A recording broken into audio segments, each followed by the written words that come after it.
उसने उसकी 3 पुत्रियां थी, सुंदरी, केतुमती, वसुधा। तो कहते हैं उसने अपनी 3 पुत्रियों को, इन सुकेश के पुत्रों को विवाह कर दिया, 7 विवाह कर दिया। माल्यवान बड़ी पुत्री के साथ बड़े पुत्र के साथ, छोटी बीच की पुत्री का बीच के साथ, और छोटी पुत्री के साथ छोटे पुत्र के साथ छोटी पुत्री का कर दिया। तो कहते हैं माल्यवान से तो 7 पुत्र और 1 कन्या पैदा हुई माल्यवान से।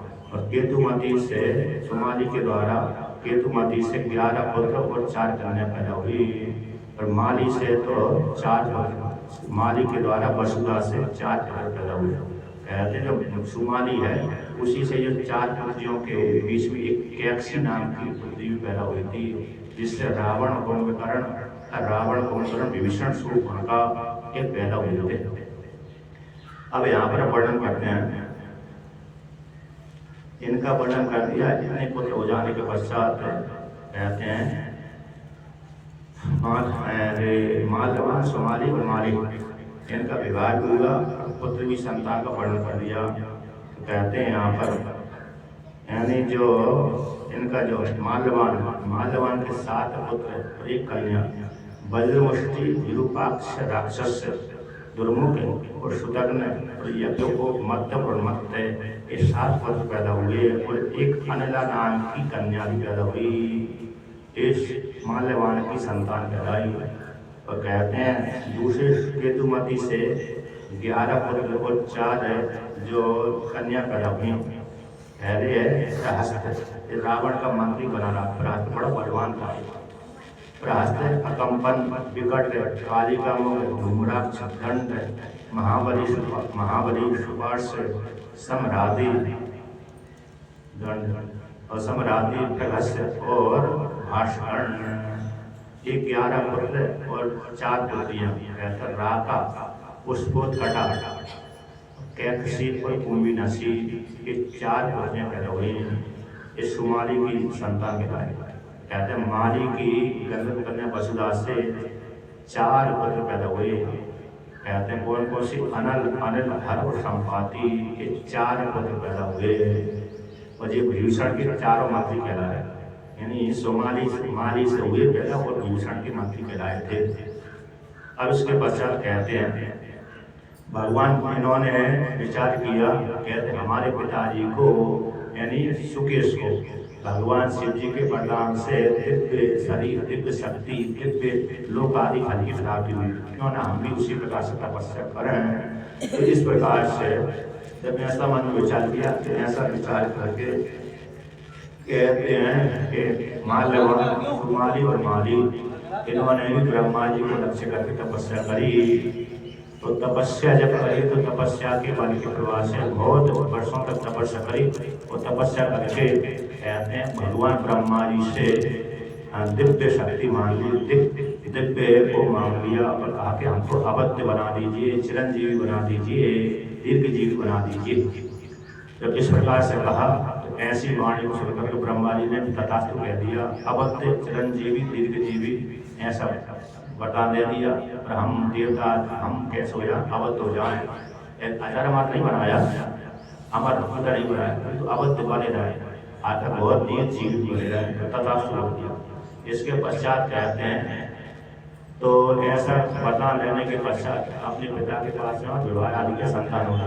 तो उनके मन में विचार हुआ माल्यवान, सुमाली और माली को। तो वो सारे मिलकर के एक बार यहाँ पर गए, किसके पास में गए? कहते हैं विश्वकर्मा के पास में। और विश्वकर्मा से कहा कि हे विश्वकर्मा जी, जैसे आप देवताओं के लिए दिव्य नगरी बसाते हैं, जैसे आप देवताओं के लिए राजमहल आदि बनाते हैं, उसी प्रकार से हमको भी बना के दीजिए। तो सुमाली माल्यवान ने जब ऐसा कहा, ऐसी उनकी वाणी सुन करके विश्वकर्मा कहते हैं कि हे माल्यवान, माली, सुमाली, मैंने पहले से ही एक नगरी बसा के रखी हुई है, सोने की है। यहाँ से आप दक्षिण को जाइए, दक्षिण समुद्र के पास में आइए, वहाँ पर त्रिकूट नाम का पर्वत है, सुवेल त्रिकूट नाम का पर्वत है, उसके ऊपर है 100 योजन लंबी है, अर्थात 100 योजन लंबी और 30 योजन चौड़ी है। इतनी जो चौड़ी वो नगरी है, लंका है, उसमें जाइए, वहाँ पर बहुत सुंदर नगरी बसी हुई है। परपोटा बनी हुई है, चार तरफ समुद्र से घिरी हुई है, सोने की बनी हुई है। दरवाजे में उसमें सोने की बनी हुई है, ऐसा नहीं दरवाजे चांदी आदि की बनी हुई, तो लकड़ी की बनी हुई, लोहे की बनी हुई। कहते हैं तो उसके दरवाजे भी सोने के बने हुए हैं, इसलिए वहीं पर जाइए तुम निवास करिए तो तुम्हारे लिए बहुत योग्य है। और दूसरी कैसी बात है, स्वर्ग से श्रेष्ठ है। स्वर्ग में जितने भोग के साधन है उसी प्रकार से उसमें भी सारे भोग के साधन है। मैंने भी इसके लिए देवताओं की बनाई थी। किसी कल्प में वो नगरी विश्वकर्मा ने भगवान शिव जी के लिए बनाई थी। शिव जी माता पार्वती ने प्रार्थना करी कि हिमालय क्षेत्र में तो बहुत ऋषि मुनि आते हैं, ठंडी भी बढ़ती है, तो हम लोग यहाँ पर सुख से नहीं रह पाते, इसलिए हमारे लिए कोई अच्छा एक घर होना चाहिए। तो शिव जी ने कहा ठीक है, तो बस विश्वकर्मा को बोल दिया पार्वती के लिए कि महल बना दीजिए, नगरी बसा दीजिए। तो विश्वकर्मा ने सोने की नगरी माता पार्वती के लिए बनाया एक कल्प में। वही कुबेर जी ने भगवान शिव से मांग लिया। शिव जी को तो कहते हैं वो जो बना तो दिया कुबेर ने शिव जी के रहने के लिए, पार्वती के रहने के लिए, किंतु कुबेर जी ने दान में मांग लिया। तो शिव जी ने कहा देखो संपत्ति जब आती है लोग मांगने आई जाते हैं, संपत्ति से दूर रहिए, यदि संपत्ति रहेगी तो उसे मांगने जरूर आएंगे। कुबेर ने देखो हमारे भाग्य में संपत्ति लिखी नहीं है, तुम्हारे भाग्य में नहीं और हमारे भाग्य में नहीं, ठीक चलो हमारा अच्छा है, यानी जो कैसा बर्फ का जो पहाड़ है वो ठीक है। यदि जो पहाड़ में जितने महल बने हुए हैं, किंतु कहते हैं ऐसी सोने चांदी की जरूरत नहीं। तो भगवान एक कल्प में शिव जी के लिए बने, पार्वती के लिए बनाई थी, उस कल्प में कुबेर ने मांग लिया था। और एक कल्प में तो किसी ब्रह्मा जी के लिए बनाई थी, अन्य के लिए बनाई थी। तो इन विश्वकर्मा ने कहा कि तुम हे माल्यवान हे सोमाली हे माली, तुम उसी नगरी में चले जाइए, अच्छी भी खाली भी है।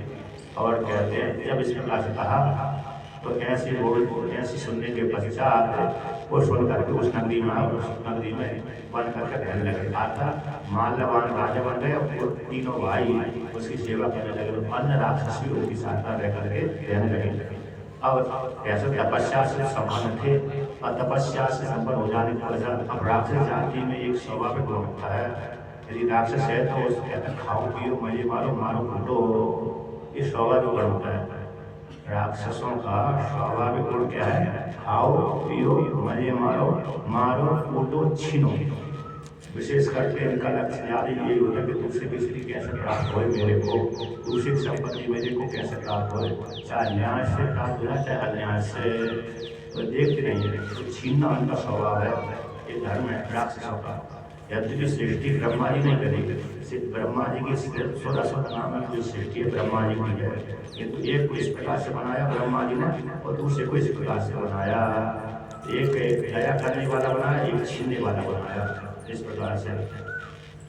तो यहाँ पर जो राजगद्दी उनको प्राप्त हो गई, ब्रह्मा जी से वरदान प्राप्त हो, शक्ति प्राप्त हो गई। तो इसके पश्चात कहते हैं लंका नगरी में रह करके उनका एक ही काम था, कहते हैं ऋषियों को मानना, संपत्ति छीनना और तपस्या के बल के प्रभाव से राजा आदि के साथ युद्ध करना। इसके पश्चात राजा आदि के साथ युद्ध करने पर ऋषियों से बाद में बल से युद्ध करके देवताओं को चढ़ाई कर दी। पहले तो पृथ्वी लोग के सारे शरीर को हराने के पश्चात कहते देवताओं को चढ़ाई कर दी। अब देवताओं को चढ़ाई कर दी और देवता कहते हैं परेशान हो गए, कहते भगवान शिव जी के पास में गए देवता के, वो नाथ हमारी रक्षा करिए और हमको ये असल बड़े भगवान हैं, हमको परेशान करते हैं, ऋषि मुनि को परेशान करते हैं। तो भगवान शिव जी कहते हैं भाई मैं तो इनको नहीं मार सकता। भगवान शिव जी कहते पूछा क्यों नहीं मार सकते आप? देवताओं ने सुकेश नाम का जो राक्षस है उसके ऊपर मेरी मित्रता है, इसलिए उन्हीं के ये पुत्र हैं, उन्हीं के पुत्र होने से फिर मैं इनको नहीं मार सकता, क्योंकि इन्हीं की उसी के प्यारे सुकेश को मैंने वरदान आदि दिया है, कृपा करेगी। और उसके प्रति जो मेरे स्नेह होने कारण उसके जो पुत्र हैं उनको कैसे मैं मार सकता हूँ? हाँ, लेकिन उनको मारने वाला मना कर सकता हूँ, ये उसको उसके पास में जाइए वो मार देगा। कौन के पास है? कहते विष्णु भगवान के पास में जाइए, तो ये जरूर जैसे दूसरे राक्षस को मार देगा। तो सारे सारे देवता मिलकर ऋषि मुनि मिलकर के विष्णु भगवान के पास में गए। तो विष्णु भगवान के पास में जब गए, ये भगवान विष्णु हम आपके शरण में आए, इन राक्षसों को उद्धार करिए। तो भगवान विष्णु का ठीक है चलिए। भगवान विष्णु देवता मिल करके इन राक्षसों के ऊपर माली माली और माल्यवान इनको पर आक्रमण कर दिया। तो आक्रमण जो है कई वर्षों तक, कई दिनों तक, कई महीनों तक युद्ध चलता था। तो कहते हैं युद्ध चलता रहा। तो चलते चलते भगवान विष्णु ने देवताओं ने मिलकर के राक्षस संहार कर दिया। बहुत सी सेना राक्षस सेना संहार होकर मार दिया। इसके पश्चात कहते हैं कई भाई कहते हैं कभी राक्षस पक्ष से बढ़ता था, कभी देवताओं का पक्ष, किंतु प्राय करके भगवान विष्णु जिसके साथ उनके पक्ष से ऐसा होता था, बढ़ जाता था। किंतु जो कमजोर पक्ष है वो भी जल्दी नहीं आता था, कई वर्ष कई महीनों तक युद्ध लड़ते रहे। इसके पश्चात कहते हैं भगवान विष्णु की सहायता से सारे देवताओं ने मिलकर के इन राक्षसों को मार दिया, भगा दिया, किंतु मरे नहीं। माल्यवान, सोमाली और माली ये मरे नहीं। और डर बहुत से राक्षस मर गए किंतु ये नहीं मरे। तो भगवान विष्णु के डर के मारे हुए पाताल में आ गए और अपनी लंका जो नगरी थी उसको भी छोड़ दिया, क्योंकि लंका में रहेंगे तो पुनः विष्णु भगवान आ जाएंगे, देवता आ जाएंगे। तो देव उन्होंने लंका भी खाली कर दिया, पाताल में रखा, पानी में प्रवेश कर गए, तो जल के भीतर रहने लगे। उसी प्रकार से वो लंका, सोने की जो लंका थी वो खाली हो गई थी। इस प्रकार से भगवान विष्णु का अगस्त मुनि ने भगवान राम जी को इस प्रकार से उपदेश किया थे। पहले उस नगरी के राज स्वामी किसका था? स्वामित्व आता राक्षसों का था। लंका नगरी पहले से राक्षस के वास में। इस प्रकार से जब ऐसा कहा तो वो सारे आता विष्णु भगवान के डर के चक्कर में माली, सोमाली और माल्यवान डर करके वहाँ पर चले गए, पाताल लोक में चले गए, वहाँ पर रहने लगे, रत्सतल में चले गए, वहीं पर रहने लगे और समय की प्रतीक्षा करते रहे। उसी के बीच में कहते कई हजार वर्षों तक बाद इसके पश्चात कौन? रावण पैदा हो गया। तो कहते हैं किसी काल विशेष रावण जब पैदा हुआ तो कैसा हुआ पैदा? तो कहते हैं माली, सोमाली की पुत्री थी कैकसी। तो बहुत दिनों के पश्चात रसातल से सोमाली अपनी पुत्री को लेकर कैकसी को लेकर पृथ्वी लोक में आया। जल से भीतर आया, जल से बाहर निकला, जल से बाहर निकल करके अपनी पुत्री को लेकर हिमालय क्षेत्र में घूम रहा था। तो घूमते हुए कहते हैं एक काल विशेष में कहते कुबेर जी लंकापुरी से विमान पर, पुष्प विमान पर बैठ करके विश्वा मुनि के दर्शन करने गए। उसी हिमालय से जहाँ पर विश्वा मुनि का आश्रम होगा वहीं पर गए। तो वहाँ पर देख करके सोमाली ने देखा, कैकसी ने देखा कि विश्वा मुनि के पास में कुबेर जी दर्शन करने के लिए उनके तेज को लेकर, किसके तेज को लेकर के? यानी कुबेर जी के तेज को लेकर के, विमान को लेकर के, तेज को लेकर के बड़ा आश्चर्य लगा, बड़ा तेजस्वी बालक है इत्यादि देखा। देखने के पश्चात उसको देखकर के पुनः रसातल में चले गए। और कुबेर महाराज समय समय पर अपने पिता को प्रणाम करके लंका में आते और राजकाज किया, समय पर जाते थे, समय पर लौट कर जाते थे। तो कहते हैं अब सोमाली ने विचार किया किस प्रकार से हमारे राजधानी की उत्पत्ति होगी। तो माली ने कहा कि हे पुत्री देखना, अपने कहा तुमने कुबेर के पास में कितना बड़ा ऐश्वर्य है। कुबेर की उत्पत्ति किससे हुई है? या तो कुबेर की उत्पत्ति विश्वा मुनि से हुई है। तो इसी प्रकार से यदि तुम विश्वा मुनि की पत्नी बन जाओ, उनके साथ विवाह कर लो, तो निश्चित रूप से तुमको भी इसी प्रकार से संतान की प्राप्ति होगी। ऐसा सोमाली का। तो कहते हैं यहाँ पर अब सोमाली जब कहते मैं भी चाहता हूँ तो तुम इन विश्वा मुनि की पत्नी बन जाओ। यद्यपि पुत्री हारसी होती है, कैसी होती है? पिता के समस्या, जब तक विवाह नहीं हुआ तब तक समस्या वाली होती है। किसको तुम किसको ना तुम, कहीं गड़बड़ हो गया तो समस्या, कहीं कलंकित हो गए तो समस्या, कहीं वहाँ पर जाकर कलंक कर दिया तभी समस्या। तो 2 कुलों के लिए तो 3 कुलों के लिए पुत्री के विषय में समस्या बना जाता है। एक जगह पुराण में आते 3 जगह के लिए, कितने जगह के लिए? 3 जगह के लिए।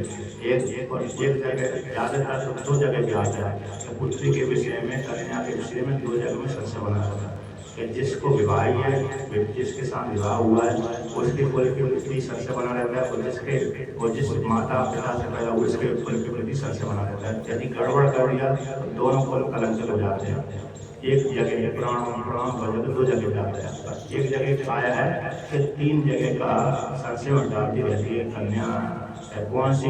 जिस माता से पैदा हुई उस माता के कुल को लेकर के, माता पिता के कुल को लेकर के एक हो गया, पति के कुल को लेकर दूसरा हो गया, और जिस माता से पैदा हुई उसका जो कुल होगा उसको लेकर के, तो तीन कुल को लेकर के कन्या के रिसेप्शन से मनाया जाता है।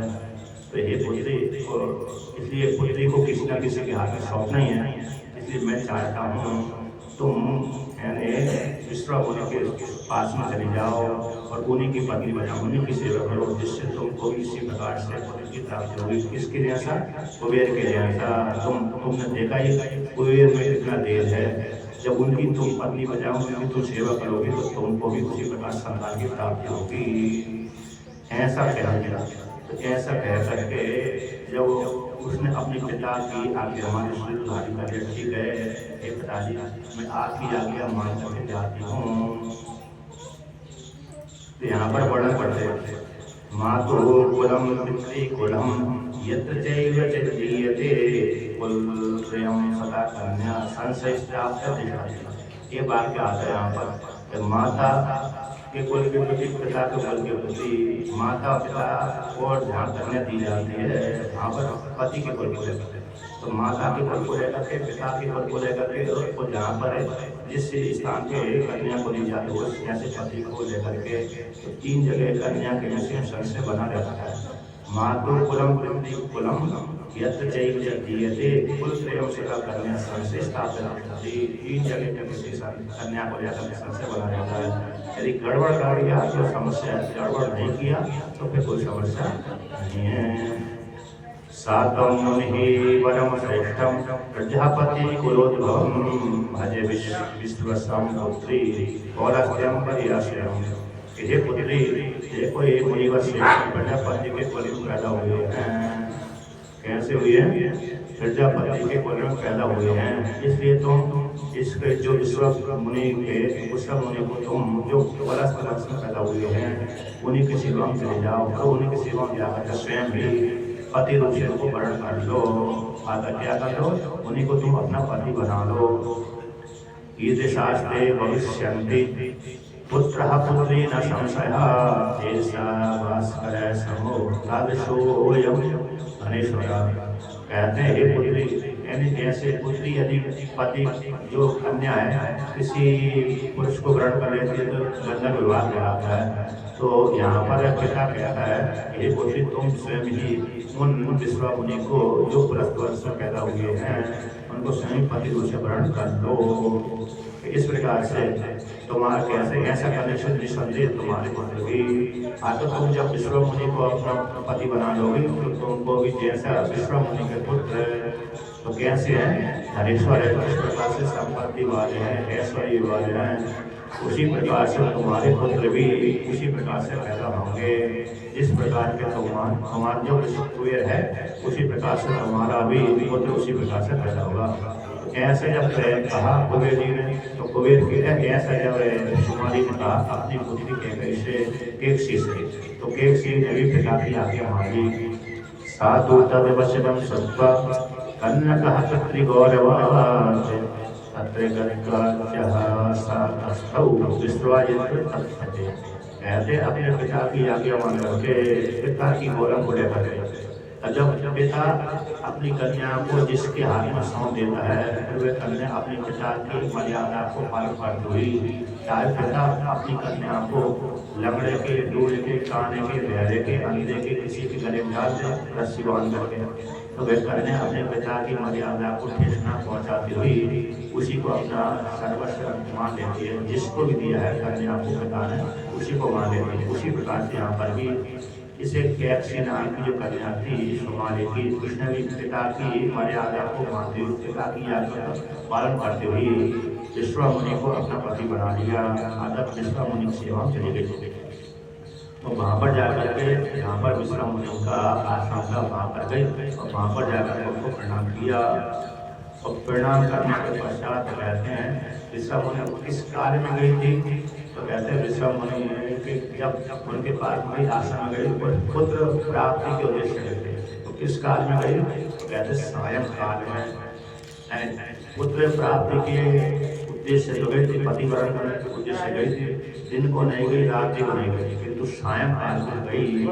जब सायंकाल को गई तो कहते सायंकाल खतरा वाला होता है, ब्रह्ममुहूर्त होता है। उस काल में सूर्य जब अस्त होता है, उस काल में सायंकाल कहलाता है। सूर्य अस्त होने से पहले, सूर्य अस्त के बाद तो इतना 1-1.5 घंटे तक, तो उस काल में गई थी। और उस काल में संध्या वंदन आदि कर रहे थे और विश्व मुनि पूजन आदि कर रहे थे। एक स्त्री आई, उसको देख करके उनको प्रणाम किया। प्रणाम करने के पश्चात वो अपने उनके पैरों पर देख लिए। तो कहते हैं विश्व मुनि ने कहा कि हे देवी, तुम कौन हो, कहाँ से आई हो, क्या नाम है, क्या प्रयोजन है? तो कहा कि हे महाराज, तुम यद्यपि आप सर्वज्ञ जानते हो, सर्वज्ञ जानते हो, फिर भी आप ऐसा पूछे तो बताते हो। मेरा नाम केसी है और मेरा पिता सुमाली है, और मैं पिता के आदेश को लेकर के आपकी सेवा में उपस्थित हुई हूँ। इस उद्देश्य से आई हूँ, आपसे भी जानना। मैंने बता दिया मेरा नाम केसी है, मेरे पिता का नाम सुमाली है, और पिता ने मेरे को आज्ञा दी है आपकी सेवा में उपस्थित होने के लिए। आप मेरे को स्वीकार करें, और आप और अन्य जो बातें हैं आप अपने योग बल से जान लें। अर्थात आपको आपसे कहने की मेरी जरूरत नहीं पड़ती, आप स्वयं जान लें। तो जब उन्होंने ध्यान लगाया और ध्यान लगाने का ये तो इस उद्देश्य आई है, तो पुत्र प्राप्ति के उद्देश्य आई है क्या? तो उन्होंने कहा कि देवी ठीक है, पुत्र प्राप्ति के उद्देश्य है, ठीक है समय, लेकिन जिस समय पे तुम आई हो वो ये समय कब चल रहा है, कैसे चल रहा है? जिस समय पे तुम पुत्र प्राप्ति की इच्छा से मेरे पास में आई, वो समय खराब चल रहा था। तुमने समय की प्रतीक्षा नहीं करी, आधा समय के प्रति ध्यान नहीं दिया, गलत नहीं किया, विचार नहीं किया। तो इस प्रकार से तो सायकाल यदि कोई व्यक्ति गलत कार्य करते हैं, आधा स्त्री पुरुषों के साथ संग करता है, उस काल में भगवान शिव जी का कैसा होता है, योग चलता है। आधा क्या चलता है इस काल में? सायकाल में शिव जी अपने नंदी के ऊपर बैठ करके बिहार घूमते हैं, भ्रमण करते हैं, देखते हैं। तो सायकाल में सूर्य अस्त होने के बाद तक थोड़ी देर तक 8 बजे तक जो सूर्यास्त के अस्त हो जाने के बाद 1-2 मुहूर्त तक कभी स्त्री पुरुष के साथ संबंध नहीं करना चाहिए। अर्थात भोजन को आने आदि तो अलग बात है, किंतु जो स्त्री पुरुषों का संबंध ग्राम में उस काल में विहार नहीं करना चाहिए। क्योंकि इस काल में यदि कोई विहार करता है तो भगवान शिव जी नाराज हो जाते, शिव जी के गण नाराज हो जाते हैं, जट देते हैं। किंतु तुम इस काल में आए हो, इस हेतु से तुमने गलत समय पे आने कारण, गलत मुहूर्त में आने कारण तुम्हारे कार्य से जो संतान पैदा होगी बड़ी राक्षस प्रवृत्ति वाली होगी, दुष्ट पूर्व कर्म करने वाली होगी, ऐसा विश्व मुनि ने बोल दिया। अब जैसे उन्होंने कहा कि ये देवी तुम्हारे गलत समय पर आने कारण तुम्हारी जो संतान क्रूर कर्म वाली होगी, ऐसा सुनते ही डर गए। महाराज मेरे को क्रूर कर्म करने वाले नहीं चाहिए, आप तो सर्वज्ञ, आप ब्रह्म ऋषियों के कुल में आप पैदा हुए हैं, आप मेरे ऊपर कृपा करिए। तो उन्होंने कहा ठीक है, किंतु तुम्हारे से जो सबसे छोटा पुत्र होगा वो धर्मात्मा मेरे कुल के अनुसार पैदा होगा। अन्य जो 2 पुत्र पैदा होंगे, अन्य जो पैदा होंगे वो तो राक्षस कुल के अनुसार पैदा होंगे, बड़े क्रूर कर्म करने वाले होंगे, क्रूर स्वभाव वाले होंगे, तो क्रूर उनका ही स्वरूप भी रहेगा, स्वभाव भी उनका वैसे रहेगा और आकृति वृत्ति वैसी रहेगी। किंतु जो सबसे छोटा पुत्र होगा वो मेरे कुल परंपरा के अनुसार होगा, अतः विद्वान होगा, अतः सुंदर भी होगा इत्यादि। ऐसा बोल दिया तो शांत हो गए। चलो एक पुत्र तो सुंदर होगा, अन्य पुत्र जो होंगे वो तो खराब होगा, कोई बात नहीं, एक पुत्र से तो कल्याण हो जाएगा, है कि नहीं? छोटा पुत्र के प्रति छोटा जो पुत्र होता है, ऐसे पिता और माता के लिए कौन से पुत्र ज्यादा प्रिय होते हैं? कहते हैं माता के लिए सबसे छोटा पुत्र प्रिय होता है। जिसका एक ही पुत्र है तो वो तो एक ही दोनों के लिए प्रिय रहेगा, किंतु जिसके 2 पुत्र हैं तो 10 पुत्र हैं तो 20 पुत्र हैं, तो कहते हैं 2-4 दोष है, 1 से अधिक है तो उसमें बंटवारा हो जाता है, माता और पिता के बीच में बंटवारा हो जाता है। तो कैसा बंटवारा हो जाता है? कहते माता सबसे छोटे पुत्र को चाहती है, यद्यपि चाहती सभी को है, लेकिन प्राय का झुकाव छोटे पुत्र के प्रति हो जाता है। पिता कहते हैं, पिता सबसे बड़े पुत्र को चाहता है। जो कहते हैं पुत्र सभी पुत्रों को चाहता है, लेकिन झुकाव फिर बड़े पुत्र के प्रति हो जाता है। पिता कहते हैं मेरे सारे दायित्व को ये पुत्र संभालेगा, इसलिए पिता ज्यादातर बड़े पुत्र से प्रेम करता है। और कहते हैं माता छोटे पुत्र से क्यों प्रेम करती जाती है, क्योंकि भविष्य में जब मैं बूढ़ी हो जाऊंगी तो मेरा छोटा पुत्र ज्यादा सेवा करेगा, इस हेतु से ज्यादा पुत्र प्रेम छोटे पुत्र से करती है। बीच के ले जाते हैं, माता प्रेम करती ना पिता प्रेम करता है। और बीच वाले प्रेम से रहते हैं। तो बड़े को छोटे को सुख मिलता रहता है, बीच के थोड़े ऊंचे रहते हैं। ये यथार्थ बात है। एक घटना घटी थी, उसी को लेकर वर्णन किया। तो कहते हैं किसी ने कहा कि छोटा पुत्र है, चलो इसी से सुख प्राप्त होता रहेगा। तो शांत और इसके पश्चात क्रम से, तो क्रम से सबसे पहले रावण पैदा हुआ।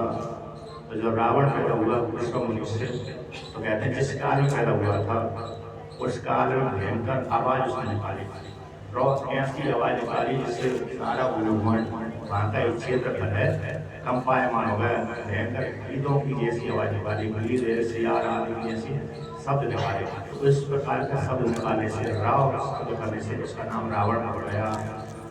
तो उसी इसके पश्चात कुछ काल के पश्चात आता, कुछ वर्षों के बाद सबसे बड़ा रावण पैदा हुआ किसी और दूसरा के माध्यम से।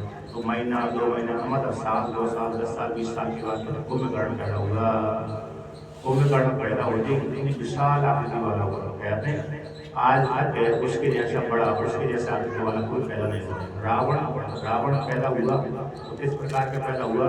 रावण जब पैदा हुआ तो उसके 10 सिर 20 भुजा पैदा होती। सामान्य आकृति वाला नहीं, वो सामान्य मनुष्य है, ये 2 भुजा एक सिर वाला होता है सामान्य मनुष्य जीव।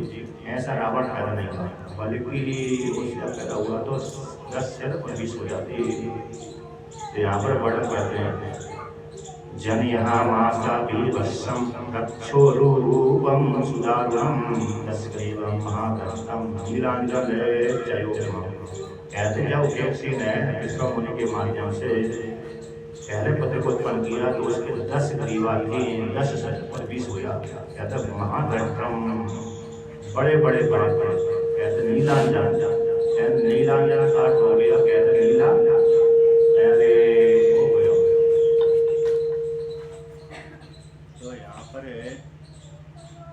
यहाँ पर वर्णन करते हैं नीला पहाड़, नीला ऐसे ये क्या बोलते हैं जो सुरमा होता है ना, काला काला, ऐसे काला कहते जैसे आकृति वाला का नील अंजन चयो, नीला नीला सुरमा के जैसे लड़का लड़कियों के बाद छोटे बालिकाओं के लिए काजल लगाते हैं आंखों में, उसी की आकृति वाला पैदा हुआ, काला काला पैदा हुआ, पूरा नहीं। तो कहते हैं ताम रूपम, उसके ओठ को कैसे तांबे के जैसे थे। विंशति भुजम, कहते हैं महाम 20 मुख वाले थे। कहते हैं उसकी भुजा मुख आदि विशाल विशाल थे, आज से भी कहते हैं बहुत विशाल थे। और दीर्घ मुद्रम मूर्ति तेजस्वी, बड़ा तेजस्वी था इस प्रकार का। कहते हैं उसके उच्चारण से उसको उत्पन्न होती भयंकर सुअर आदि पक्षी दाएं बाएं घूमने लगे। सारे जो पशु पक्षी है उसके मुख में उसकी तरफ मांस लेकर दौड़ने लगे, रुद्र की वर्षा करने लगे, मेघ भयंकर रुद्र की वर्षा करने लगे और भयंकर शब्द उच्चारण किया उस काल में। कहते जैसे भयंकर शब्द उच्चारण होने से उसके पिता विश्व मुनि ने उसका नाम कहते हैं 10 किलो कर दिया। 10 भुजा को लेकर 10 सिर को लेकर उत्पन्न हुआ, उसका नाम 10 ग्रीव पड़ गया। क्या पड़ गया? 10 ग्रीव। पहले उसका नाम था 10 ग्रीव, बाद में रावण पड़ा था। रावण भी एक कड़ी में रावण ही कर दिया, भयंकर राव शब्द निकाला था। एक कड़ी में बाद में रावण शब्द पड़ा, तो कहते हैं अब पड़ा तो बाद में शिव जी के साथ संबंध होता है उसको लेकर। अब दूसरे नंबर पर आया कुंभकर्ण। ये कुंभकर्ण उत्पन्न हुआ तो उत्पन्न होती भयंकर आकृति वाला था। कहते दंडों के नित्य असंतुष्टो भक्षण विचचारा। कहते जब उत्पन्न होने के पश्चात खाने पीने के लिए घूमता रहता था। जिसको बहुत भूख लगती है वो घूमते ही रहता है खाने के लिए, यहाँ मिलेगा आहार, वहाँ मिलेगा वहाँ मिलेगा। कहते जन्म लेने के पश्चात आहार का भोजन के लिए सकता था। तीनों लोग जहाँ में कहीं मनुष्य वहीं खाया, चाहे मनुष्य हो, चाहे स्त्री हो, चाहे पुरुष हो, अथवा जानवर पशु पक्षी जो मेरे यहाँ खा जाता था मांसाहारी। इसके पश्चात कहते हैं चौथे तीसरे नंबर पहले नंबर रावण, दूसरे नंबर कुंभकर्ण, तीसरे नंबर शूर्पणखा। और ये भी काली कलूटी भयंकर कराल रूप वाली, ये भी सुनकर पूरी नहीं पैदा हुई। इसके पश्चात कहते हैं तीसरे नंबर शूर्पणखा पैदा होने के पश्चात, और दूसरा एक नाम इसका शूर्पणखा है, तो सूर्य के जैसे नगवारी का अर्थ भी शूर्पणखा होता है। तो ये भी विकराल रूप वाली थी, रिवर्स यानी सुंदर नहीं थी। चौथे नंबर पे विभीषण धर्मात्मा पैदा हुए थे, धर्म बुद्धि रखने वाले। इसके पश्चात 4 और 3 भाई एक बहन पैदा हुए। अब कुछ काल व्यतीत हुआ, बड़े हुए, खेलने लगे, कूदने लगे, और पिता की आज्ञा में रहने लगे। रावण, कुंभकर्ण, मेघनाद, विभीषण और शूर्पणखा पिता के पास में रहकर के उनकी आज्ञा पालन करते थे। अब ये बहुत दिनों के बाद, बहुत महीनों के बाद हो गया। कहते हैं एक बार कुबेर जी आए, विमान पर बैठ करके आए, और विमान पर बैठ करके जब आए तो उनके प्रणाम किया, माता और पिता को प्रणाम करके चले गए। उसी काल में रावण भी था, कैकसी भी थी। तो कैकसी ने रोती हुई रावण से कहा, हे रावण, हे पुत्र, मैं तुम्हारे कारण में पुत्रवती नहीं हूँ। देखो तुम भी जिस पिता के हो वही उसी पिता का है, कुबेर है। तो कुबेर में कैसे सिद्धि की प्राप्ति हुई कर ली, उसी प्रकार से तुम मेरे कोख से ऐसे पैदा हुए, मेरे को दुख देने वाले हुए। इसलिए तुम भी जब उसकी इन्हीं पिता के पुत्र हो तो तुमको भी उसी प्रकार से होना चाहिए। तब ऐसा कहा, माता ने दुखी होकर पुत्र से कहा, तुम्हारे कारण मेरे सुख की प्राप्ति नहीं हो रही। देखो ये कुबेर कितने अच्छे हैं, एक बड़े तेजस्वी हैं, तुम दोनों एक ही पिता के पुत्र हो, संतान हो, तो तुमको भी इस प्रकार से प्रयत्न करना चाहिए। तो तुमको ऐसी योजना बनानी चाहिए जिससे तुमको भी इस प्रकार शक्ति संपन्न आदि प्राप्ति होगी, ऐश्वर्य रूप फल की प्राप्ति होगी। जब तुमको ऐश्वर्य रूप फल की प्राप्ति होगी तो मेरे सुख की प्राप्ति हो जाएगी। यद्यपि सुख तो उसको पति से प्राप्त हो रहा है, किंतु कभी कभी माताओं को सुख एक पुत्र से प्राप्त होता है। पुत्र ने खूब धन कमा लिया, ऐश्वर्य कमा लिया, तो माता प्रसन्न हो जाती है कि मेरा पुत्र बड़ा श्रेष्ठ है, और मेरे पुत्र ने खूब धन संपत्ति ऐश्वर्य कमा लिया। इस प्रकार से पुत्र के सुख से सुखी हो जाती है, और पुत्र के दुख से दुखी भी होती है। तो जब ऐसा माता ने बुलाना दी, बुलाना सुन करके तो 4 भाई तपस्या करने के चल दिए। कहाँ पर चले? उसी जंगल में चले गए, हिमालय क्षेत्र में। यद्यपि इनका आश्रम हिमालय क्षेत्र में था, तो कहते हैं हिमालय क्षेत्र में जाकर तपस्या करने लगे। तो सभी कहते हैं रावण, कुंभकर्ण, विभीषण तीनों ने तपस्या करी। और तपस्या कैसे करी? तो कहते हैं 1000 वर्ष का संकल्प लिया, 10,000 वर्ष पर तपस्या करी थी। रावण ने संकल्प लिया कि 1000 वर्ष पूरे हो जाने पर सब एक सर काट दूंगा। तो कहते हैं उसने ऐसा संकल्प लेकर तपस्या करी। 1000 वर्ष व्यतीत हुए, एक सर को काट दिया। 2000 वर्ष व्यतीत हुए तो दूसरे सर को काट कर चढ़ा दिया, अग्नि में चढ़ा दिया। ब्रह्मा जी को निमित्त बनाकर तपस्या करते थे। तीसरा 3000 वर्ष व्यतीत हुए, तीसरा 4000 वर्ष व्यतीत हुए, 9000 वर्ष व्यतीत हो गए तो 9 सिर काट दिए। अब 10,000 वर्ष अगला मतलब अगला जो वर्ष चला था 10,000 वर्ष, तो उस काल में ऐसे पूरा होने वाला था। उसी काल में सर काट कर चढ़ा रहा था। तो कहते हैं उस जैसी काटने के लिए तैयार हुआ, उसी काल में भगवान ब्रह्मा जी आ गए। रावण तुम इस सर को मत काटो, मैं तुम्हारी तपस्या से प्रसन्न हो गया हूँ, तुम मेरे से वरदान मांग लीजिए। एक कार्य उसी कार्य में उसी प्रकार से मेघनाद कुंभकर्ण और विभीषण दूसरे प्रकार से पंचाग्नि विद्या ठंडी में जल के भीतर रहकर तपस्या, वर्षा में खुले आकाश में, गर्मी में भीषण आग की चारों तरफ बैठकर तपस्या करी। तो विभीषण ने भी उसी प्रकार से, कुंभकर्ण ने भी, रावण ने, तीनों ने अलग अलग प्रकार से एक पास में एक साथ बैठ करके 10,000 वर्ष पर तपस्या करी। और इसके पश्चात कहते हैं ब्रह्मा जी ने वरदान दिया, तो तीनों को वरदान दिया। कहते हैं ब्रह्मा जी ने हाथ में काटो माटी वरदान लेने के लिए आया, प्रसन्न हो जाओ, तुम शांत हो जाओ। जैसे ऐसा बोला तो कहते हैं वो रुक गया, काटा नहीं। हे ब्रह्मा जी, हे ब्रह्मा, यदि आप मेरे ऊपर संतुष्ट हो गए तो मेरे को जितनी संपत्ति बद और आता मेरी, कहते हैं मनुष्य और बंदर को छोड़कर के, मनुष्य को छोड़कर के, बंदर को छोड़कर के मेरे को किसी से मृत्यु का भय ना हो। अतः मेरे देवता यक्ष राक्षस आदि से मृत्यु न हो। कहते मनुष्यों से हो जाए, मनुष्यों को तो मैं तो चींटी के समान समझता हूँ।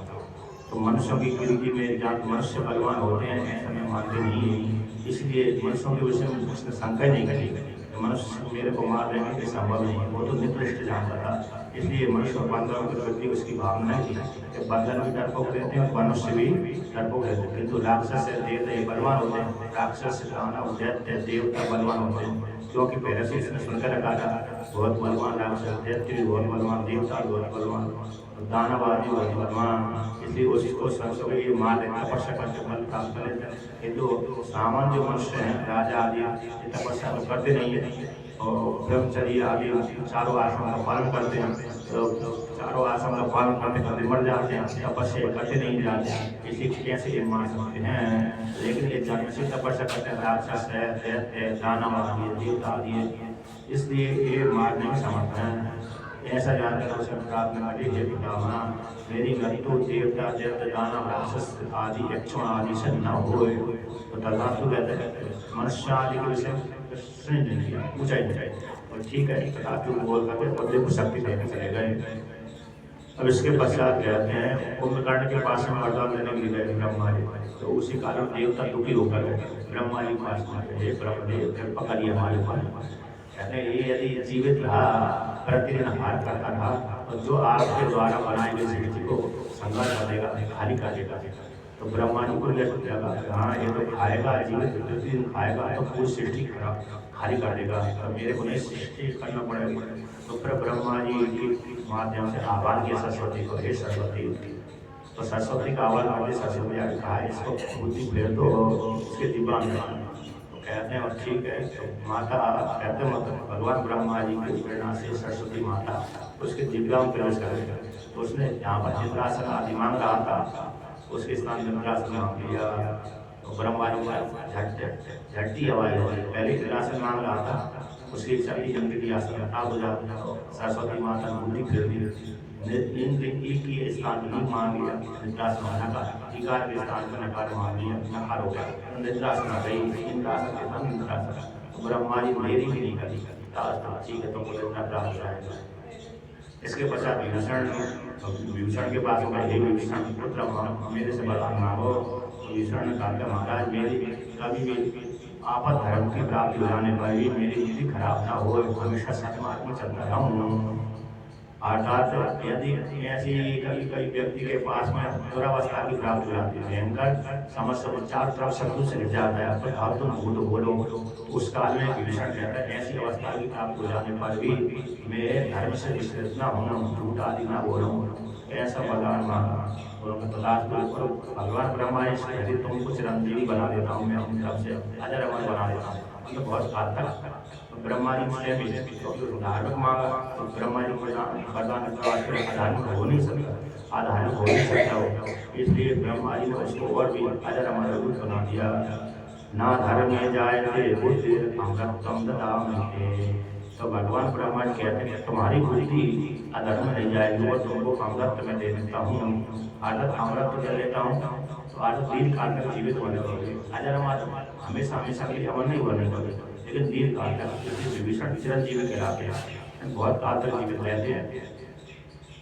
ऐसा वरदान लेकर के चले गए। इसके पश्चात वरदान लेकर के जब माता के पास में आए, तो माता के पास में आकर के तो कहते रहने लगे।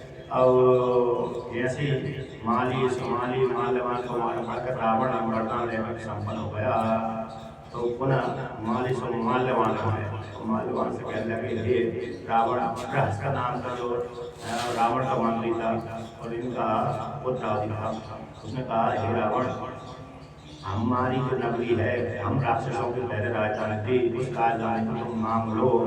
अगर कुबेर जो रहता है तुम्हारा जो भाई बड़ा भाई वो कुबेर रहता है, वो कुबेर की राजधानी में कुबेर की संपत्ति क्षेत्र नहीं था, बल्कि वो हम राक्षसों का था, इसलिए अपने भाई से तुम मांग लो, ले लो और राक्षसों को ले लो। ऐसी बात है। दूसरी बात है हम राक्षसों को नहीं चाहिए, आप राजा बन जाओ। यदि हम मैं मांग लो रहेगा कौन, तो तुम रहोगे तो तुम्हें मांगेंगे, हमारा बिजनेस होने वाला नहीं। यदि मैं ही रहूँ तब तो ठीक है, किंतु तुम रहोगे तो फिर मेरे को कैसे प्राप्त होगा। तो उन्होंने चालाक बोल दिया राक्षसों ने, तो तुम ही इसके राजा बनते रहोगे, हम तुम्हारी सेवा करेंगे, इसलिए मांग लो, छीन लो। तो कहते हैं रावण ने पहले मना कर दिया, मेरा भाई है, बड़ा भाई है, तो भाई के साथ फोन करना ठीक नहीं है, मैं नहीं करूँगा, मांगूंगा। तो मां लगाने ने कहा कि भाई की बेटी नहीं जा रहा। इसके पश्चात रावण ने उनके भड़काने वाली, माल लगाना आदि के भड़काने वाली नहीं मांगी, और कुबेर से लगकर नहीं मांगी। किंतु थोड़े दिनों के बाद प्रहस्त नाम का जो राक्षस था, उसने फिर धीरे धीरे से भड़काना चालू कर दिया। तो धीरे धीरे से भड़काना चालू करते यदि व्यक्ति ने एक दिन बोला तो जल्दी ऐसा नहीं करता कि इसके तुम्हारा खराब है, तुम्हारा जो सामने वाला भाई है, तो सामने वाला व्यक्ति दिखता है वो खराब है, तो पहले दिन में ऐसा नहीं करना पड़ता। दूसरे दिन फिर बोल दिया, थोड़ा संस्कार बन जाता, तीसरे दिन फिर बोला तो संस्कार ज़्यादा पुष्ट हो जाता है।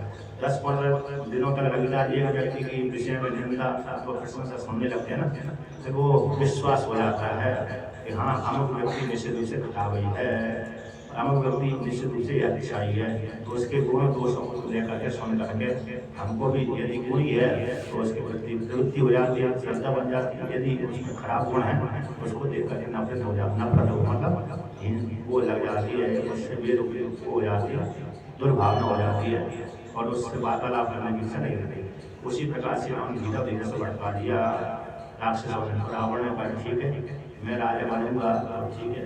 एक दिन कहा, अब इन्होंने चर्चा कहाँ चलाई थी कि रावण और विश्व मुनि के आश्रम में। अब इसके पश्चात विश्व मुनि सुन रहे थे कि इन लोगों का आश्रम भड़का रहे हैं, तो विश्व मुनि कहा कि हे रावण, हे पुत्र, ये तुम्हारा बड़ा भाई है, उसके साथ विरोध नहीं करना, विरोध नहीं करना, विरोध नहीं करना। बड़े भाई के साथ ऐसा करोगे तो तुमको पाप लगेगा। कहता पिताजी के मानने के समझाने के पश्चात, विश्व मुनि के समझाने के पश्चात नहीं माना, जाकर के रावण से कहा। रावण ने कुबेर जी के पास दूत को भेजा प्रस्थ को, प्रस्थ कहा कि हे रावण, हे प्रस्थ जाओ, कुबेर से कहो कि ये जो नगरी है लंका नाम की नगरी, सोने की नगरी है, पहले राक्षस है, तो जिसकी उसको लौटा दो। तो जब ऐसा दूत बनकर के प्रयास गया तो वहाँ पर कुबेर जहाँ पर थे वहीं पर चला गया। कुबेर ने कहा महाराज, अरे जो नगरी है रावण का गुट बोल करके आया हूँ। उसने कहा कि हे कुबेर महाराज, जिनकी नगरी राक्षसों की नगरी रही थी और राक्षसों की नगरी होने का उन्हीं को लौटा दो, ये तुम्हारी नहीं है, इसको खाली कर दो। जब कुबेर ने ऐसी वाणी सुनी, तो ऐसी वाणी सुनने के पश्चात कैसे रावण ने ऐसे बोला है कि राक्षसों की नगरी है, यक्षों की नगरी नहीं है, इसलिए उनको राक्षसों को लौटा दो। तो कुबेर बोलता है कि मैं अपने छोटे भाई को भिन्न नहीं मानता हूँ, जैसे मैं हूँ यहाँ का राजा उसी प्रकार से वही भी राजा बनकर रहे। मेरे में मेरी जितनी भी संपत्ति भाई उसकी संपत्ति, उसकी संपत्ति भाई मेरी संपत्ति, हम दोनों मुकाबला हो जाए। इसलिए मेरा जो भाई छोटा कुंभकर्ण है, विभीषण है, रावण है, भाई मेरे साथ रहकर के उपभोग करे इस नगरी का, मैं भी उपभोग करूँगा, वो भी उपभोग करेगा। इसलिए उस रावण से कह जाकर के ऐसा बोल दिया दूध से, किंतु दूध को बोल करके कहा ठीक है, मैं पिताजी से बोल कर उत्तर दूंगा। आधा दूध को ऐसे समझा दिया और पिताजी से उसने कहा कि मैं पिताजी से पूछ उत्तर दूंगा, रावण को देना है कि नहीं देना है, युद्ध करने का नहीं करना है। जब वहाँ से बोले रावण के पास में तो प्रस्तुत आ गया, किंतु कुबेर ने तुरंत पुष्प विमान पर बैठा और पिताजी के पास में चला गया। पिताजी आके पिताजी प्रणाम करता है, पिताजी रावण ने मेरे पास में नगरी मांगने के लिए दूध भेजा था, आप ही क्या किया, मैं उसके साथ क्या करें, दूँ अथवा नहीं दूँ। पिताजी ने कहा, विश्व मुनि ने कहा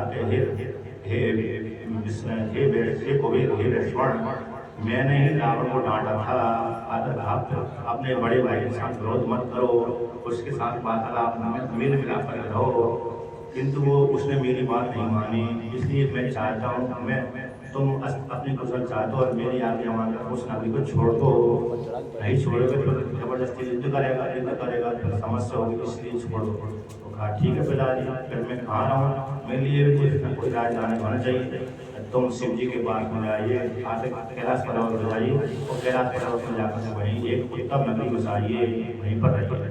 तो ठीक है, पिताजी की आज्ञा को लेकर लंका पर छोड़ दिया और हिमालय क्षेत्र में गया, और हिमालय क्षेत्र में जाकर के कहते हैं उन्होंने राजधानी बनाई, यानी अलकापुरी नाम की राजधानी बनाई, और वहाँ पर रह करके राज करने लगे। इधर रावण को राजगद्दी प्राप्त हुई, लंका में रह करके राज करने लगा। अब कहते हैं इसके पश्चात रावण का कुंभकर्ण का और विभीषण का और मंदोर उसका इसका कहते हैं शूर्पणखा का विवाह चिंता हुई उसको। तो पहले कहते लड़की के विवाह जल्दी करना चाहिए, बाद में लड़कों का पहले से परंपरा आ रही है। यदि कन्या है विवाह की होगी और विवाह की होगी, लड़का भी है पहले किसका करें, कन्या का पहले कर दो, बाद में लड़के का विवाह कर दो। एक तो नियम ऐसा होता है कि यदि कन्या रजो धर्म सिद्ध हो गई तो शीघ्र ही विवाह कर लेना चाहिए, शास्त्रीय नियम था पहले। और रजो धर्म सिद्ध नहीं है तो कोई बात नहीं, देर कर सकते हैं, किंतु कन्या जिस दिन रजो धर्म सिद्ध हो गई उसी समय विवाह कर लेना चाहिए। ऐसे सीता जी का विवाह है 7 वर्ष की अवस्था में हुआ, रजो धर्म से पहले विवाह हुआ। कन्या शब्द तभी कहलाता है जब तक रजो धर्म नहीं आता। जिस दिन कन्या में रजो धर्म आ गया उसी काल उसकी कन्या जो संज्ञा होती है नष्ट हो जाती है, फिर विदुटी चिरंटी आदि संज्ञा हो जाती है, युक्ति आदि संज्ञा हो जाती है। इसलिए कन्यादान का फल पिता को तभी मिलता है जब तक रजो धर्म उसके पास नहीं आता। और रजो धर्म के बाद यदि पिता माता विवाह करते कन्या का तो जितना पुण्य कन्यादान करने का फल मिलना चाहिए रजो धर्म से पहले उतना पुण्य उसको नहीं मिलता। और शास्त्र में ऐसा वर्णन आता है जब जब कन्या रजो धर्म सिद्ध होती है घर में एक विवाह होने से पहले अपने काल तक माता के ऊपर पिता के ऊपर भाइयों के ऊपर असर पड़ता है, दोष लगता है उनको, माता पिता भाई को लेकर। इसलिए रजो धर्म से पहले विवाह करना चाहिए, शास्त्रीय नियम था।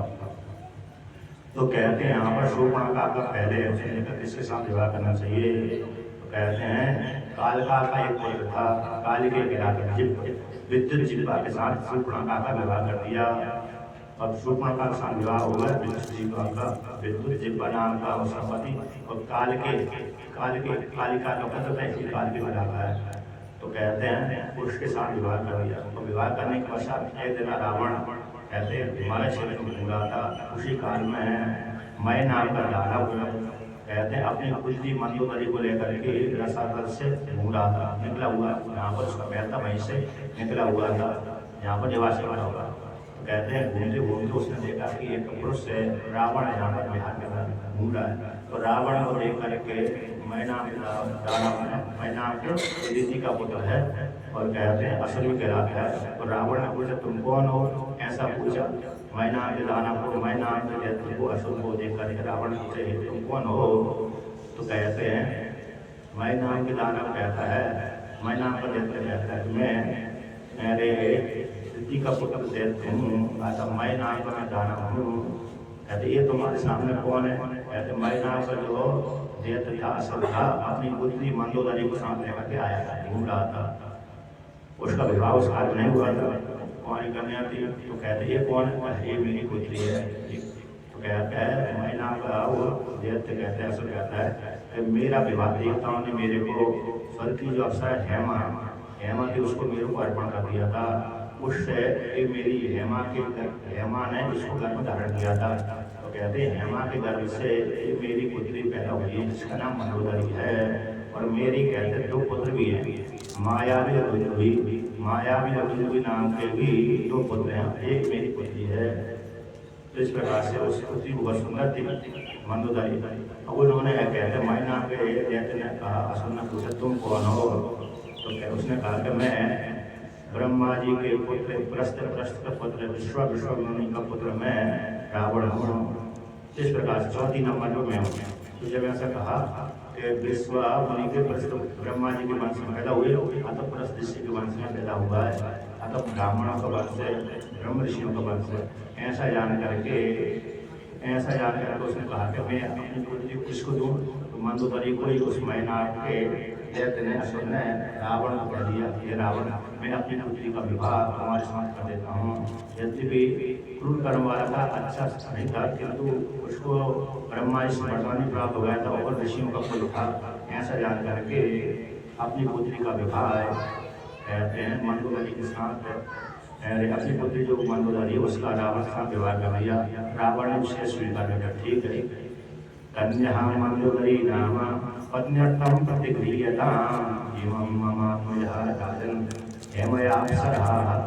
कहते हैं राजन के हेमा नाम के अप्सरा से इसकी उत्पत्ति हुई, ये जो मेरी कन्या मंदोदरी है उसको तुम पत्नी से ग्रहण कर लो। तो रावण ने स्वीकार कर लिया। तो रावण का पहला विवाह मंदोदरी के साथ हुआ, इसलिए पहली सबसे पहले हुआ था। इसी को पटरानी कहलाई, सुंदर भी थी, वो पंचकन्या भी आती है। इसके बाद विवाह करने के पश्चात उसने दहेज के रूप में एक अमोघ शक्ति भी दी। कहते हैं भाई अमोघ शक्ति लक्ष्मण जी को मारी थी उसने, रावण ने, जिसके कारण लक्ष्मण जी मूर्छित हो गए थे। इसके पश्चात उसने अपने छोटे भाई कुंभकर्ण की इच्छा कर शूर्पणखा का तो विवाह करे हो गया था। मंदोदरी फिर कुंभकर्ण की इच्छा हुई कि कुंभकर्ण के साथ कुंभकर्ण का विवाह करूँ। तो कहते किसके साथ उसने विवाह किया? कहते बाली की बलि, जो बलि है उसकी धोहित्री, धोहित्री मत पुत्री की पुत्री, धोहित्री उससे बोल रहे। कहते हैं बलि की जो धोहित्री थी उसके साथ, उसका नाम था वज्र ज्वाला। तो वज्र ज्वाला नाम की कन्या थी, उसके साथ कुंभकर्ण का विवाह हुआ। बलि महाराज की धोहित्री थी, पुत्री की पुत्री थी, उसके साथ रावण के भाई कुंभकर्ण का विवाह हुआ। कहते इसके पश्चात विभीषण का विवाह होता है। विभीषण का विवाह रावण ने किया। कहते हैं सैनुष नाम का एक गंधर्व था, उसकी कन्या थी शर्मा। तो शर्मा तो गंधर्वी की पुत्री शर्मा, उस सैनुष नाम का गंधर्व था, उसके साथ विवाह किया। शर्मा के साथ विभीषण का विवाह हुआ। तो एक तीनों की पत्नी होता था। गंधर्वी की पुत्री शर्मा के साथ विभीषण था, और दैत्यों की कुल में पैदा होने वाली बलि की धोहित्री यानी वज्र ज्वाला और उसका कुंभकर्ण साथ। और ये इसी भी दैत्य कुल में ये मई भी पैदा हुआ था। तो मई की पुत्री मंदोदरी का विवाह रावण के साथ हुआ। इस प्रकार से तीनों भाइयों का विवाह हो गया। अब यहाँ पर वर्णन करते हैं विवाह होने के पश्चात अब दिग्विजय के लिए चलते हैं। रावण का दिग्विजय तो कहते हैं अब विवाह होने के पश्चात वर्णन करने के बाद पहले मेघनाद मतलब कुंभकर्ण ने ब्रह्मा जी से निद्रासन मांग लिया था। इंद्रासन के स्थान में निद्रासन लगाया था। अब विवाह होने के कुछ काल के पश्चात भगवान ब्रह्मा जी निद्रासन जाओ इसके पास में, यदि ये जागते रहेगा तो मेरे समस्या हो जाएगी। तो ब्रह्मा जी ने निद्रा को भेज दिया, निद्रा को भेज दिया कि उसके पास उसके शरीर प्रवेश करेगा। तो निद्रा प्रवेश करते हुए व्यक्ति को आलस आता है। तो रावण से कहे, कुंभकर्ण ने कहे रावण मेरे को निद्रा दिख रही है, इसलिए मेरे को सोने के लिए स्थान बनाइए दीजिए, जिस स्थान पर रह करके मैं सो सकूँ।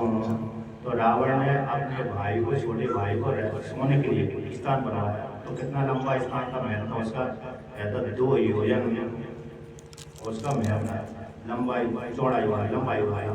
और 2 योजन हो गए 8 कोस, 8 में 16 8 24 किलोमीटर कोस का पहले था, उसमें सोता था भगवान जाते है। तो 2 योजन लंबा, 1 योजन चौड़ा, तो इतने लंबा चौड़ाई था। आता शिल्पियों ने 2 योजन लंबा 1 योजन चौड़ा उसका महल बनाया, जिसमें रह करके कुंभकर्ण सोता था। मेरे 4 कोस, 4 3 4 4 4 4 4 के अनुसार 4 2 9 8 4 3 12, 2 योजन 8 कोस, 2 योजन होते हैं 8 कोस, 8 2 16 8 3 24 किलोमीटर लंबा, 1 योजन चौड़ा, 1 योजन चौड़ा मतलब 4 कोस, 1 योजन मतलब 4 कोस, 4 2 9 8 4 3 12 किलोमीटर चौड़ाई और 8 2 16 8 24 किलोमीटर लंबाई। इतना बड़ा इसका कुंभकर्ण का रहने का सोने का घर था। अब इतना लंबा चौड़ाई वाला रहेगा, कितने किलोमीटर वाला, तो कितना खाता होगा भगवान जान। और जिधर क्षेत्र में देखता वो उसका क्षेत्र ही खाली कर देता होगा। रोटी मोटी कौन खाएगा? सीधा मनुष्यों का सीधा खाएगा, निकल जाएगा।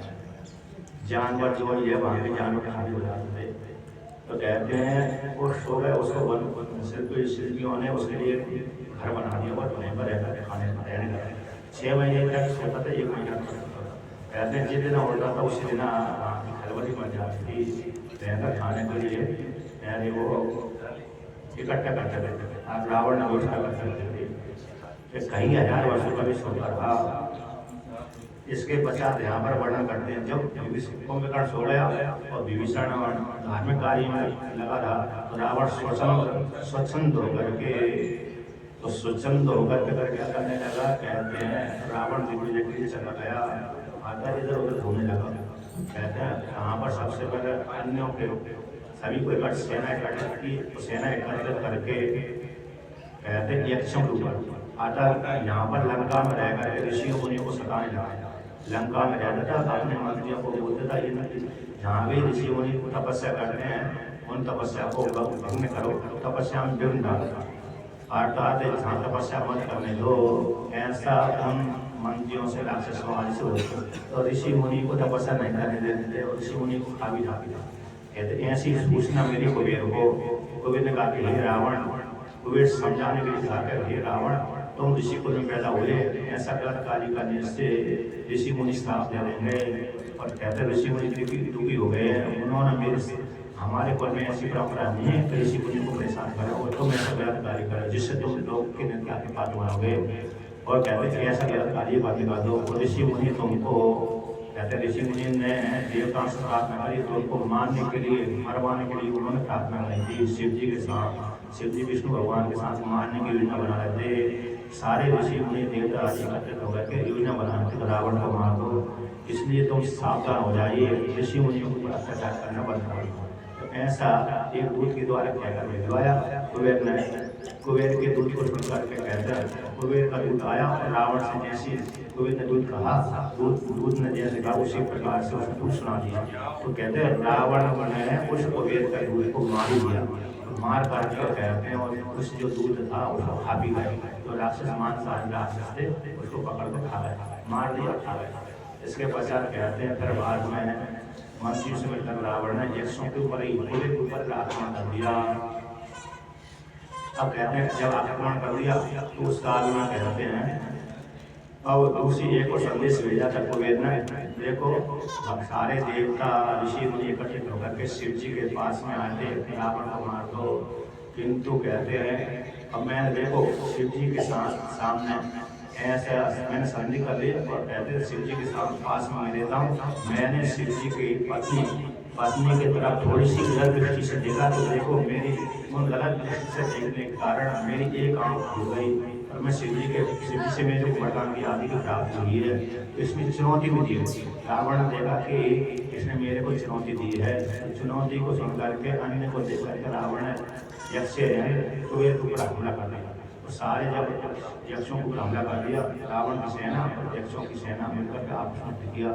युद्ध करके कहते रावण ने यक्षों को हरा दिया, कुबेर को हरा दिया और हरा करके उसके पुष्प भगवान को छीन लिया। तो सबसे पहले नंबर अपने बड़े भाई के ऊपर हमला हुआ। बड़े भाई को हमला करके उसके पुष्प भगवान को छीन लिया और छीन करके कहते अब पुष्प भगवान के ऊपर बैठ करके कहीं कहीं युद्ध करने के लिए जा रहा।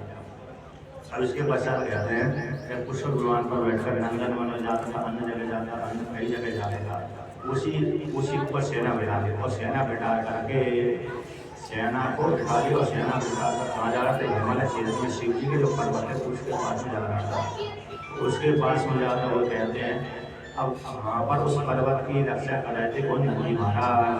तो नंदी महाराज को देख करके हंसने लगा। नंदी का मुख बंदर का है, नीचे का मुख पुरुष जैसा है, ऊपर का मुख बंदर का जैसा है।